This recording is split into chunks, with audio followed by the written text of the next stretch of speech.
I want to take a few minutes to talk about an entry-level bass that I truly love. I mentioned in my recommended bases for beginners, this is one of the two that I said, sort of are the showstoppers. Um, I showed a less expensive bass and then this bass. Usually these are 300 bucks plus free shipping plus tax.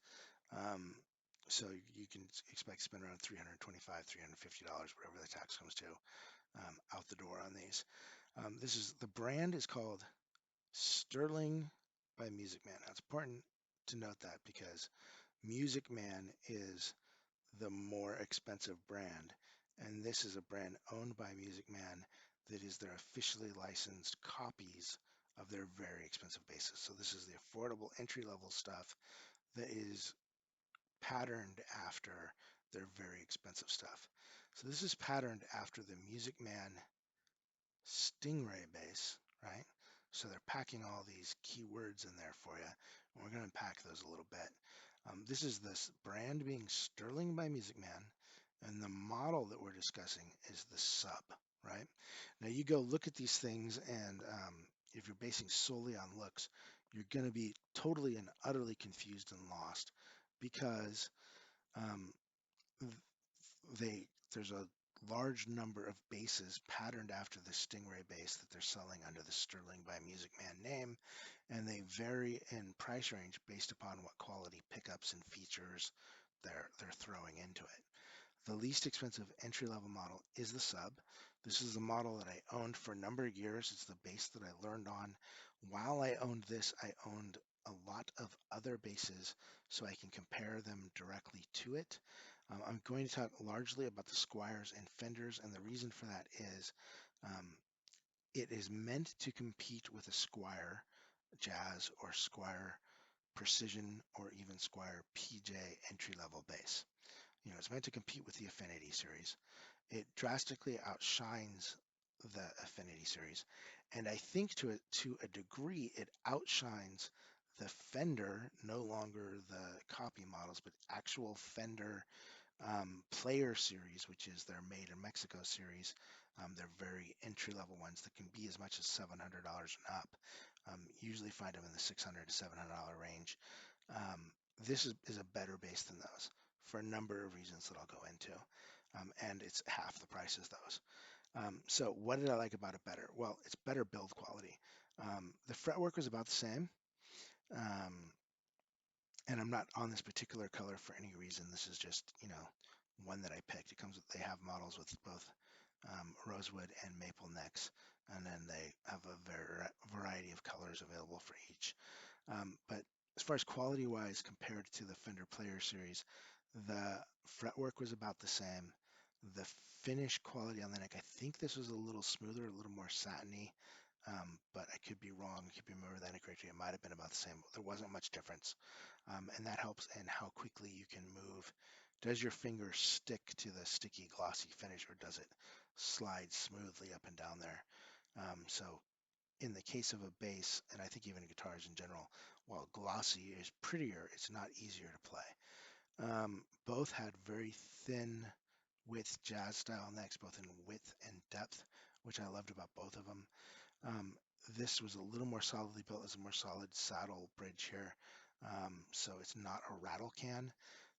Both the Squire and Player series are basically, rattle cans. The extraneous noise, the mechanical noises that you're not hoping to hear as you're plucking and playing away, are really, really surprisingly loud on the Player series.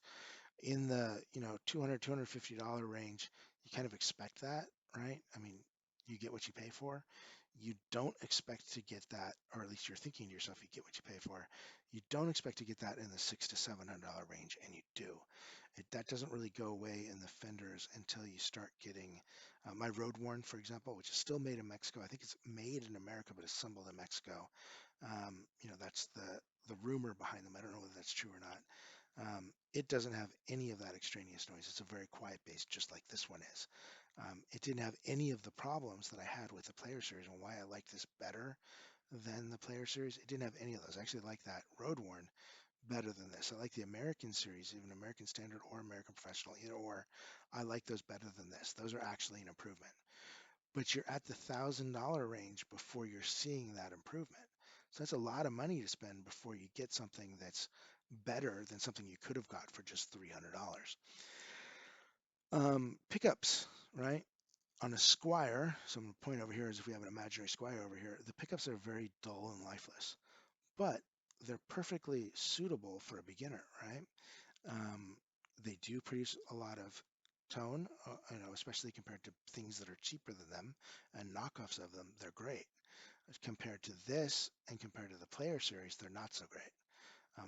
So the Player Series is definitely an improvement in that respect above, and even in most of the quality respects, definitely an improvement above the Squire. It's just not an improvement over this sub bass by Sterling by Music Man. The pickups on this had actually deeper, more usable range of tone than the Player Series had, which is surprising. I mean, you expect when you're spending that money, you're going to get a better pickup, but this is a very usable, great pickup.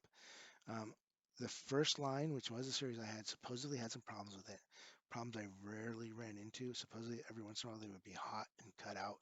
I almost never experienced it. I mean, maybe 5 times in the 10 years that I owned it.